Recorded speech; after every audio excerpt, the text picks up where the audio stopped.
স্বাগত বিবিএ টিভির সংবাদে, সাথে আছি কামরুজ্জামান। প্রথমে জানিয়ে দিচ্ছি গার্ডিয়ান লাইফ ইন্স্যুরেন্স সংবাদ শিরোনাম। সিডিবিএল এর নতুন এমডি আব্দুল মোতালেব। 16 কোম্পানির লভ্যাংশ ঘোষণা।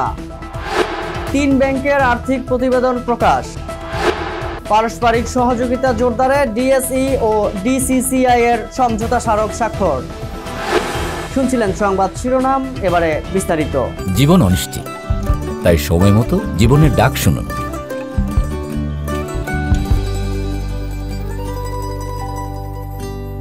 Central depository Bangladesh limited CDBL এর ব্যবস্থাপনা পরিচালক ও সিইও হিসেবে নিযুক্ত হয়েছেন মোহাম্মদ আব্দুল মোতালেব।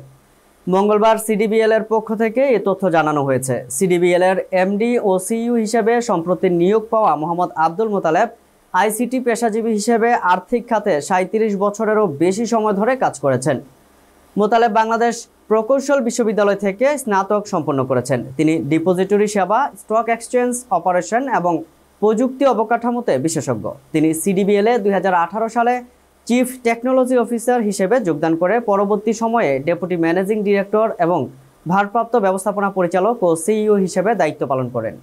পুঁজিবাজারে তালিকাভুক্ত 16 কোম্পানির পরিচালনা পর্ষদ শেয়ার হোল্ডারদের জন্য লভ্যাংশ ঘোষণা করেছে। 2025 সালের 30 জুন সমাপ্ত হিসাব বছরের নিরীক্ষিত আর্থিক প্রতিবেদনের পর্যালোচনা করে শেয়ার হোল্ডারদের জন্য এই সিদ্ধান্ত নিয়েছে কোম্পানির পরিচালনা পর্ষদ। কোম্পানি সূত্রে এই তথ্য জানা গেছে। নাবানা ফার্মা আলোচিত বছরের জন্য সাধারণ শেয়ার হোল্ডারদের 14% নগদ লভ্যাংশ দেবে। সর্বশেষ বছরে কোম্পানিটির শেয়ার প্রতি 4 টাকা 54 পয়সা আয় হয়েছে। আগের বছর শেয়ার প্রতি আয় হয়েছিল 3 টাকা 77 পয়সা। গত বছর কোম্পানিটির শেয়ার প্রতি ক্যাশ ফ্লো ছিল 16 টাকা 90 পয়সা। আগের বছর ক্যাশ ফ্লো ছিল 6 টাকা 58 পয়সা। গত 30 জুন 2025 তারিখে কোম্পানিটির শেয়ার প্রতি নিট সম্পদ মূল্য ছিল 45 টাকা 29 পয়সা। আগামী 31 ডিসেম্বর বিকাল 3টায় হাইব্রিড পদ্ধতিতে কোম্পানিটির বার্ষিক সাধারণ সভা অনুষ্ঠিত হবে। এর জন্য রেকর্ড তারিখ নির্ধারণ করা হয়েছে 19 নভেম্বর। পুঁজিবাজারে তালিকাভুক্ত ব্যাংক খাতের 3 প্রতিষ্ঠানের 30 সেপ্টেম্বর 2025 তারিখে সমাপ্ত তৃতীয় প্রান্তিকের অনিরীক্ষিত আর্থিক প্রতিবেদন প্রকাশ করেছে। গতকাল অনুষ্ঠিত কোম্পানির পরিচালনা পর্ষদের বৈঠকে চলতি হিসাব বছরের তৃতীয় প্রান্তিকের আর্থিক প্রতিবেদন পর্যালোচনা অনুমোদনের পর তা প্রকাশ করা হয়। কোম্পানিটির সূত্রে এ তথ্য জানা গেছে।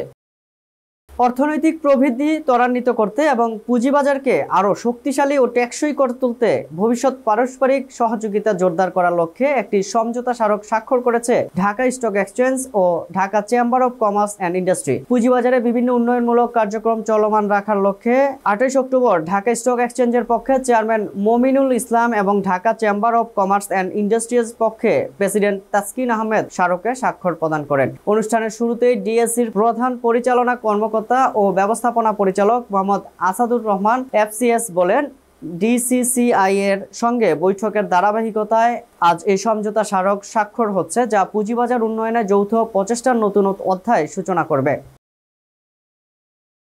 সংবাদ শেষ করব, যাওয়ার আগে শিরোনামগুলো জানিয়ে দিচ্ছি আরও একবার। সিডিবিএল এর নতুন এমডি আব্দুল মোতালেব। 16 কোম্পানির লভ্যাংশ ঘোষণা। 3 ব্যাংকের আর্থিক প্রতিবেদন প্রকাশ। পারস্পরিক সহযোগিতা জোরদারে ডিএসই ও ডিসিসিআই এর সমঝোতা স্মারক স্বাক্ষর। বিবিএ টিভির সংবাদ এ পর্যন্তই। সর্বশেষ সংবাদ জানতে ভিজিট করুন youtube/bbtv এবং ফেসবুকে লগ ইন করুন facebook/bbtv। এছাড়াও আমাদের ওয়েবসাইট ভিজিট করতে পারেন www.bbtv.news। এতক্ষণ সঙ্গে থাকার জন্য ধন্যবাদ।